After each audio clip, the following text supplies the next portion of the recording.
ਪਤਾ ਦੁਨੀਆ ਦਾ ਸਭ ਤੋਂ ਲੰਬਾ ਮੋੜ ਕਿਹੜਾ ਹੈ? ਨਾਜ਼ੁਕ ਮੋੜ। ਇਹ ਜਿਹਾ ਮੋੜ ਹੈ ਜਿਹੜਾ ਮੁਕਤਾ ਹੀ ਨਹੀਂ। ਬਚਪਨ ਤੋਂ ਅਸੀਂ ਗੱਲ ਸੁਣਦੇ ਆਏ ਹਾਂ ਕਿ ਜੀ ਪਾਕਿਸਤਾਨ ਜਿਹੜਾ ਹੈ ਨਾਜ਼ੁਕ ਮੋੜ ਤੋਂ ਗੁਜ਼ਰ ਰਿਹਾ ਹੈ। ਆਹ 75 ਸਾਲ ਤੋਂ ਇਹ ਗੱਲ ਚੱਲ ਰਹੀ ਹੈ ਕਿ ਜੀ ਪਾਕਿस्तान नाजुक मोड़ तो गुजर रहे है।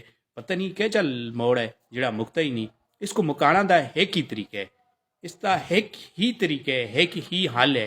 और वो हल ये है जिस दिन आवाम सो मिल के वो अगे जिहड़ा फरसूदा बेकार ते खस्ता हाल इंजन लगे दे वो जिहड़ा निज़ाम है उसको जिस दिहाड़े उस मोड़ा जो तला सट छुड़िया ना उस निज़ाम को उस इंजन को जिस दिहाड़े दरिया बुत कर छुड़िया आवाम सुन तो उसी दिहाड़े पाकिस्तान जिहड़ा है एक तेज़ तरीन रफ्तार नाल ट्रैक ते चढ़ जुलसी और इंशाअल्लाह पाकिस्तान तरक्की दे मनाजिल तय करसी और पाकिस्तान इस्लाम को और दुनिया को लीड करसी।